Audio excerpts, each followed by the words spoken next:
This episode is brought to you by Web3 Enabler. Check out our app Blockchain Payments on the Salesforce App Exchange. Blockchain Payments brings cryptocurrencies to Salesforce. Hello, everyone, and welcome to the Real World Blockchain Podcast, where you can learn how your business can thrive next year, next decade, next century, thanks to cryptocurrencies, the blockchain, and Web3 in general.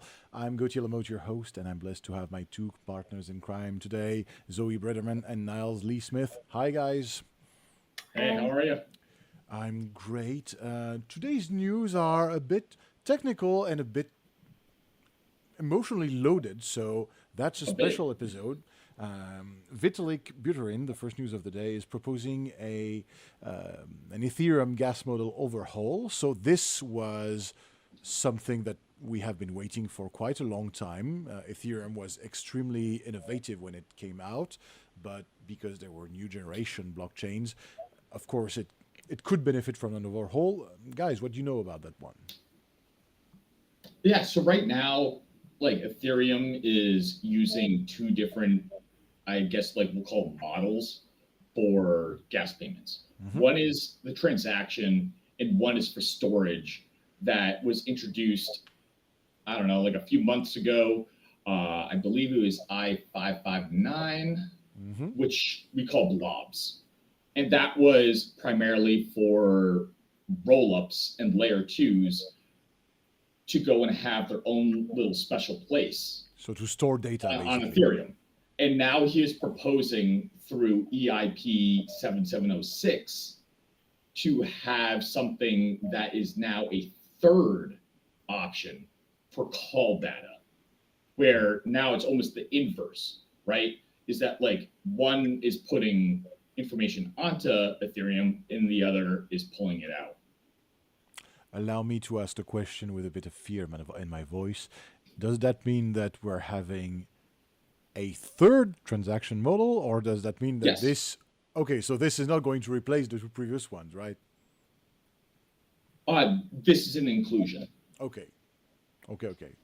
Well, let's see how it turns out. And if I remember correctly, that means that there will be a unique charge to data transferred during transactions, but executing the contract is not going to be the same gas model. That's going to add a bit of complexity, but that's also going to be probably cheaper in the long run for the users. So yeah, I mean, like, to be honest, right now we've just seen gas prices tanking. I'm looking at Etherscan. It's 6 Gwei, May 17, 406 Boston. Like, this is not something we've seen in years. And what's really interesting to me is that now Ethereum, through this model, is also suggesting that they are the data availability layer. And I think like last week we were talking about EigenLayer, and they launched their own data availability layer. And like Ethereum is saying, don't worry about it. We got it covered. Let's see how it works. Let's see how it turns out. One thing we can notice, though, is that Vitalik, Ethereum's founder, has always been very critical about his own work. I must admit, he's one of the most honest founders in the game. He's very, very eager to say, okay, this doesn't work. This is half-baked. This is clumsy. We have to find another solution. And he's the first product he's saying that about is his own product. So he's very honest about the things that can be overhauled. And he's been saying that a few years ago, saying, oh, we need a new gas fees model, but it'll probably take 20 years in order to have something interesting. But I don't think he's delusional by saying this, because this is still a maturing technology. So yes, of course, that's half-baked, and whenever you have something that looks cool and improved, it becomes half-baked the next year, and there were other things that were released in the meantime. So I admire his... in French, we say his hard head. Basically, he's able to headbutt through walls and to keep going. Yeah. I like that. All right. Second news of the day. Do you guys know about a proposal from the SEC? We're always talking about them, and every time we're hearing these three letters, it's always to give me goosebumps and not in the good way. So their SAB 121 proposal. It's a proposal from the SEC about cryptocurrency custody. So Niles, can you please explain for our listeners what cryptocurrency custody is about? So just quickly, like this isn't a proposal, this is a policy. And what the SEC has, I guess we'll call mandated, is that like banks can't custody or hold cryptocurrencies for whatever reason. Gary Gensler, come talk to me. I think that we have some things to say. But what's really exciting is that this week, not only the House, but also the Senate has voted to repeal this like custody policy that has been put forth. And we're still going to have to see it be approved by Biden. But this is something where it was bipartisan. And it just shows us that like people want this. Congress wants this. When I hear that, I'm thinking, where's the catch? Because, well, this is so some critics said this is a deterrence to investment banks, from large scale crypto custody services. So basically, exchanges are using a kind of crony capitalism move in order to just deter the progress of investment banks on the stage on the world blockchain stage, and some other are saying no, this is a great news because that means that people cannot seize your money too much, and then cryptocurrencies stay somehow decentralized, even though it's hard to say they're decentralized now the way they were 14 years ago. But that seems like a very complicated ethical debate and a complicated business debate. So I'm thinking, what's the catch? And what are the hidden interests of people who are voting for all the people who are voting against? And President Joe Biden is probably not going to read that because, like most presidents, at the moment, he's got a lot to think about. So he's probably have one of his advisors think about that. I mean, he's already said that he's going to veto. We will see if Congress will override. So let's see, indeed. But that's always the problem as well. Yeah. Does he veto because he's been blowing? Is he vetoing because he's been advised to do it, or is he vetoing because he's got a personal stance, or his whole political team has got a stance in this direction? It's kind of hard to say. So. Right. Yeah. All the reasoning is where it's ambiguous and interesting. And it's interesting because some other people, notably the Blockchain Association in the US, said that, and I quote, the threat of a presidential veto denies the fact that there is a growing awareness among the public, the voting public, particularly young people, that crypto is something our elected officials should care about. So there are many different political stances in this regard here. Yeah, and I think this is something that actually brings crypto into the forefront for the upcoming presidential election. And now it is a wedge issue where another candidate for president has endorsed blockchain and crypto. And if you were a single issue voter on crypto, this is the defining factor, right? And now all of a sudden, we wouldn't have been talking about this 4 years ago, 8 years ago. Here we are.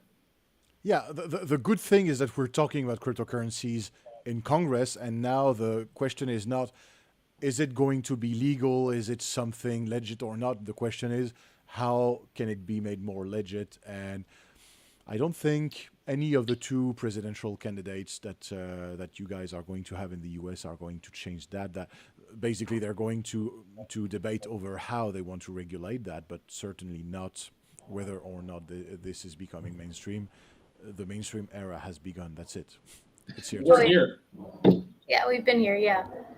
Wonderful. That's actually a wonderful news. That's not that can be a bad news for some actors or good news for some others because they obviously have a feud here, a business feud. But that's a wonderful news for the whole ecosystem in general. And now, usually I'm kind of cynical and joyful when I'm talking with a sense of irony of the lawsuit of the week. But this week's legal action is kind of flabbergasting. So, have you guys heard about Tornado Cash? Yep. And I know that this is a system. It's called a mixer, where people send in their ETH. Mm-hmm. It's a smart contract on chain that then obfuscates who is the sender and like when it comes out of their smart contract that it's not the same person who put it in.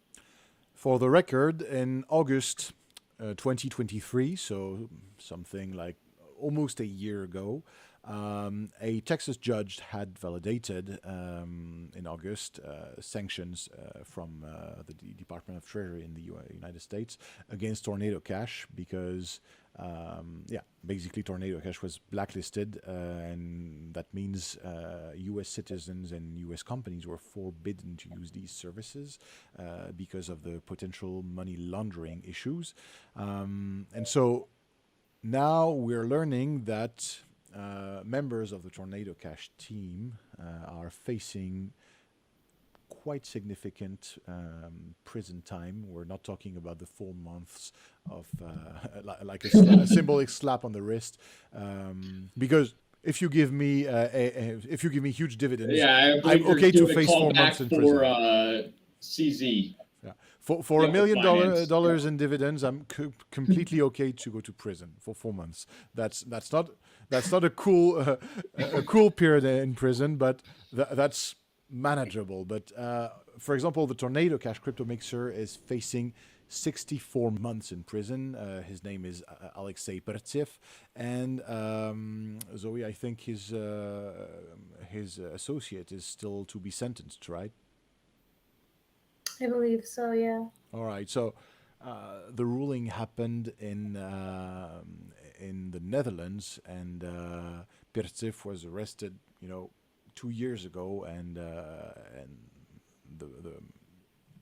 thing, the lawsuit is still ongoing. And in the meantime, we're also learning about another legal action. So 2 in the same week.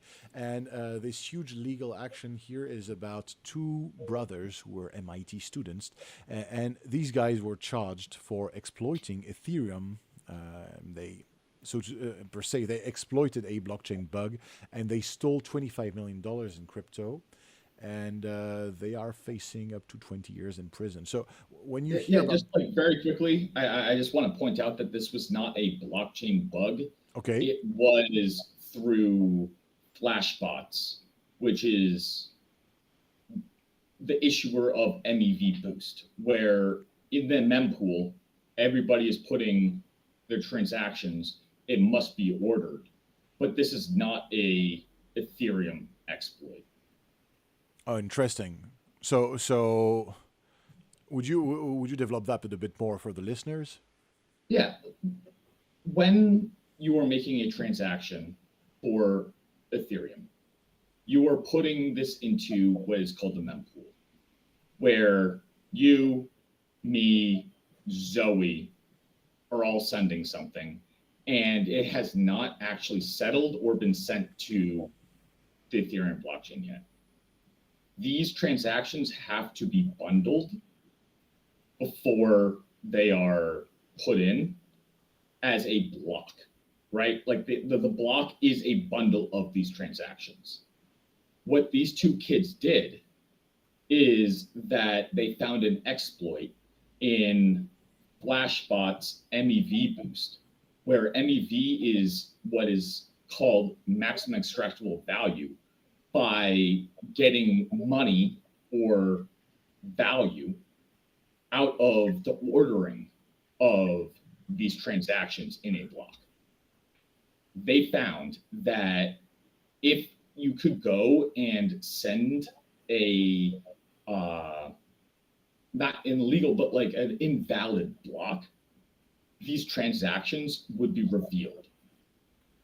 So they use this knowledge to be able to go and front run a front running bot in MEV boost to make this money. Like, this was not on chain.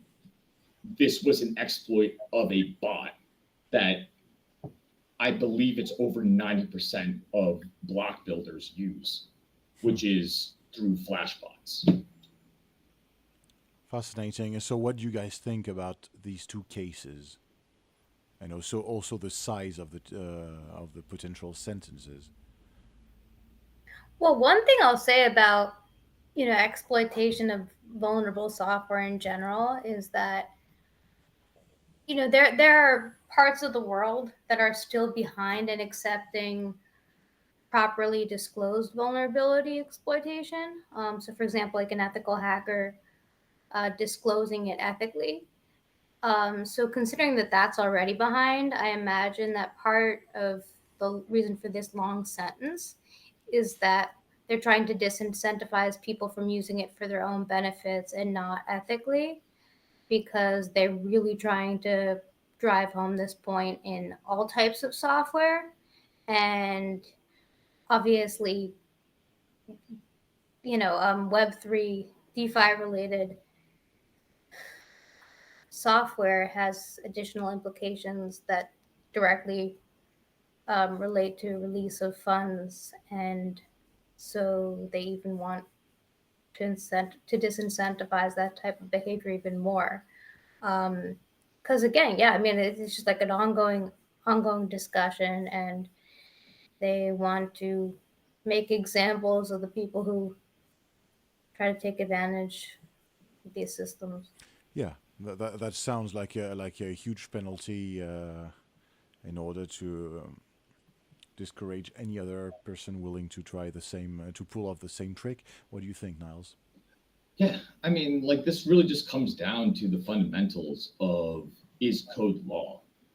And does the code where it lives matter?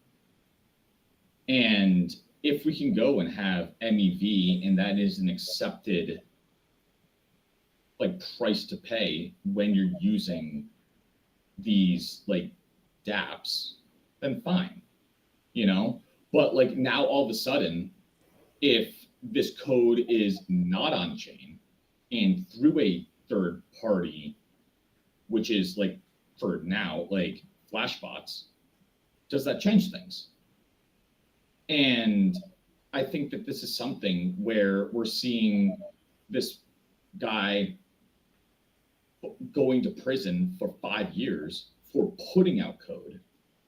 And then we've also seen in the past the Mango Markets exploit, where that was again something that the code was used completely as intended, but drained the vaults, also go to prison. And like, if code is not law, and if like this doesn't matter, like that's just a question as an industry and as a people we have to look at and decide, because like, these kids didn't do anything like pulling money out of somebody's wallet. They didn't mug anyone, but they did exploit code.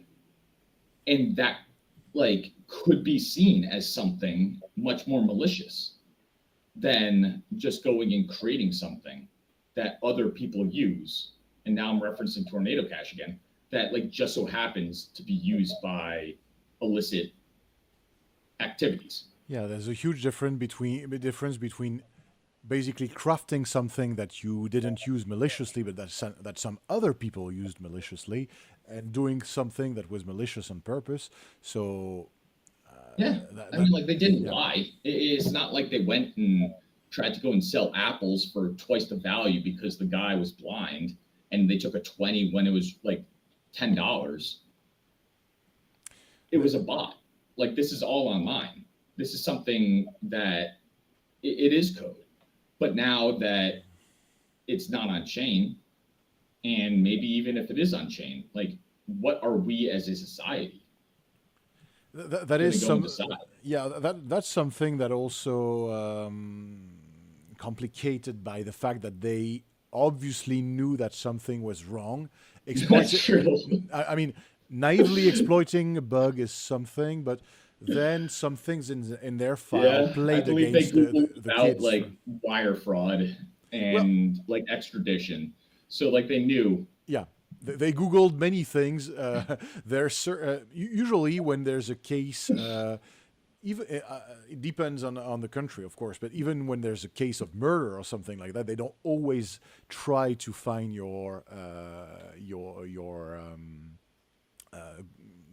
research attempts in the past few weeks. But when there's $25 million involved, or when there's a super brutal murder, then yes, they're going to ask for your search history. And for the listeners, know if you are erasing your search history, this is not how they will do that. They will ask your internet access provider, or they will ask Google to tell them exactly what you've been looking for. Naughty. And so, incognito does not mean that it's private. Yeah, exactly. And so basically, they looked at that, and what they found during the prosecution was that they perfectly knew that something was not super legal-ish, because they looked at the countries that would not extradite them, and they looked at all the possible ways to find a top-notch. I think there was also top-notch cryptocurrency expert, cryptocurrency lawyer writing that. So it didn't play in their favor. That's a complicated debate, because then is it still not abuse when you know that it could be interpreted as abuse, even though you play the naive card? So that's very complicated. And then again, that may seem like a harsh punishment if it's hard to find who's been suffering from the prejudice. I mean, I believe that it is, because we see companies like Robinhood who make money off of payment for order flows. Yeah. Where the reason why they're able to go and offer zero fees for your trades is because they are selling your trades to other companies. Indeed. And this is essentially MEV. Yeah. In the traditional finance world, which, by the way, is illegal in the EU and has been illegal in the UK for several years now. I don't know if this is any different. What these kids did is that they just exploited something that, sure, somebody might have gotten hurt, but financially, but that really all they're doing is using the system to their benefits. And like, why are companies allowed to use the exact same methods? And well, the companies don't exploit vulnerabilities, though. Because they create them. Robinhood is making money off of you. Citadel is making money off of you. But because when you make a trade, they're going to go and sell before, buy later. Well, but isn't it that about how they're using this, certain software that's that's functioning as it's supposed to be, rather than exploiting a vulnerability?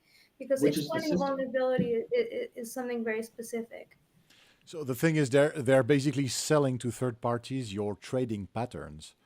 This is what they're selling, and this scam here, this bug exploit, is basically about luring people so that the victims would not unknowingly reveal their trading patterns to somebody who normally would not exploit them, and oh shit, that person is going to exploit them. So that's basically that's why the IRS Criminal Investigation Office in New York, that's why they followed the money and tried to understand what happened, and that's how they decided to prosecute the kids, which is Yeah, I mean, complicated. Like, we'll see if like this is illegal, right? Like, if it's illegal, let's define. And let's make let's make it illegal everywhere, Yeah. or let's make it legal, and let's not find a scapegoat. Indeed, yeah. In French, we have a word we say two weights, two measurements, saying that there's a difference of treatment. I think in English you would say double Unfortunately, we're still standard. using imperial over here. So 2 weights, 5 measurements. But that's a very tricky problem. And so you wanted to add something? Oh no, it just yeah. I mean, technical differences um you know certainly impact these things, but yeah, I mean, it's very thought provoking. Where a certain um lines drawn. Well, it also depends on which legal and philosophical system you believe in, and that's kind of arbitrary. We all have our preferences, but is it a consequentialist saying, okay, how many people did get hurt no matter what your intentions were? Or is it the problem of the intent? Like, yes, you didn't kill everybody, but you didn't kill anybody, but you wrote a book saying that that you were planning to do so. Or is it just the virtue of the action, and you have to sanction the action independently of the consequences and the intent? Or a mix of these three philosophical stances that's always a philosophical debate, and law is not something objective. There's always a part of arbitrary. So yes, this is thought-provoking indeed. Yeah, and apparently code is not law right now. So we'll see, at least not in the US. Yeah. Stay tuned, dear listeners, because that's typically the kind of cases that sometimes we also have to talk about. It's not always about funny lawsuits or wacky cases and strange new things in jurisprudences. It's not only about technical things to lower gas fees. It's also about all the important concerns and cases that shape the future of this industry. So this is why we're taking the time to talk about that as well. Yeah, and if I could just like end on a good note, right now, BlockFi users that BlockFi, if we remember, it was a company that did loans with crypto, went bankrupt. They are actually now sending out checks. Yeah. The payments are happening. And Gemini is coming later in just a few weeks. Like, this is happening. Like, maybe the system sometimes works. That's pleasant. That's really something pleasant. Indeed. Let's see how it turns out in the end. Any last word, guys? That was mine. Thank you so much, everyone. I was again blessed to have Zoe and Niles for a great podcast.